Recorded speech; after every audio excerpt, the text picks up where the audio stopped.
இன்றைக்கு நாம் சட்டசபையில கூடியிருக்கிறோம். எம்எல்ஏ என்று சொல்லக்கூடிய எம்எல்ஏ எல்லாம் ஃபுல் ஃபார்ம் என்ன சொல்லுவோம்? மெம்பர் ஆஃப் லெஜிஸ்லேட்டிவ் அசம்பிளி, தமிழில் சட்டசபை உறுப்பினர். அப்போ அந்த சட்டசபைக்கு தான் அவர் உறுப்பினரை தவிர அவர் திமுகவுடைய உறுப்பினரோ அல்லது பிஜேபியுடைய உறுப்பினரோ காங்கிரஸுடைய உறுப்பினரோ அல்லது அதிமுகவுடைய உறுப்பினரோ அல்ல. அந்த சட்டசபைக்கு கட்டுப்பட்ட அவர் உறுப்பினர். அந்த சட்டசபையில அந்த சட்டத்துக்கு கட்டுப்பட்டு மக்களுக்கு கடமையாற்ற வேண்டிய கடமைகள் என்னென்ன அப்படின்ற முழு வடிவத்தை இந்திய அரசின் சட்டத்தில் படைக்கப்பட்டு அதை நமக்கு கொடுத்துருக்காரு. அதுதான் குடியரசு தினம் நாம் கொண்டாடிக்கிறோம். சுதந்திர தினம்ன்றது குடியரசு தினம் என்பது. குடியரசு தினம் என்பது மக்களுடைய ஆட்சி. மக்களுடைய ஆட்சி என்ன? சட்டம். அந்த சட்டத்துடைய ஆட்சி. அந்த சட்டத்தையே கொடுத்தவர் யார் என்று சொன்னால் நம்முடைய மாமேதை டாக்டர் அம்பேத்கர்.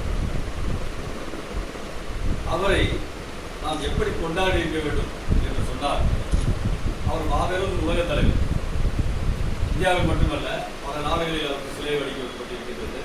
அவருடைய கோட்பாடுகள் ஏற்கப்பட்டிருக்கின்றது. தீசிஸ் சொல்லக்கூடிய ஆராய்ச்சி கட்டுரைகள் எல்லாம் எழுதியிருக்கின்றார்கள். இன்றளவும் அது பிரபல்யமாக இருக்கின்றது. ஒரு படித்த மாவேதை, சட்ட மாவேதை, பொருளாதார அறிஞர். இன்றைக்கு பல்வேறு திட்டங்களை ஏற்றி அவர் வந்து ஒரு சாதாரண சட்டத்தை மட்டும் ஏற்றிருக்கின்றாரா என்று சொன்னால் கிடையாது. தொழிலாளர்கள் நலவாரிய சட்டத்தை ஏற்றிருக்கிறார்கள்.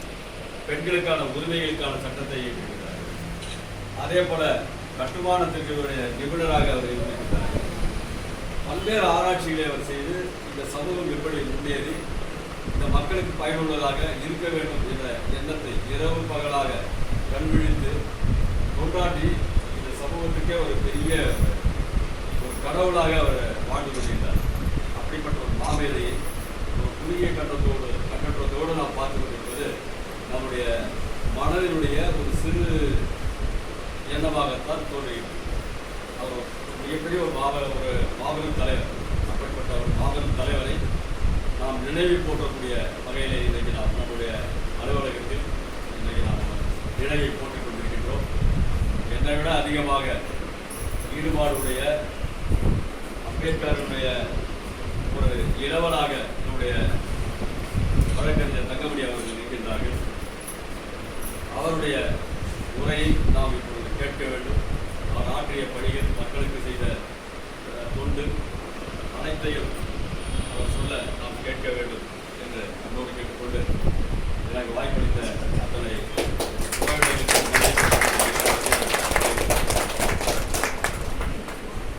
அடுத்ததாக இந்த விழாவை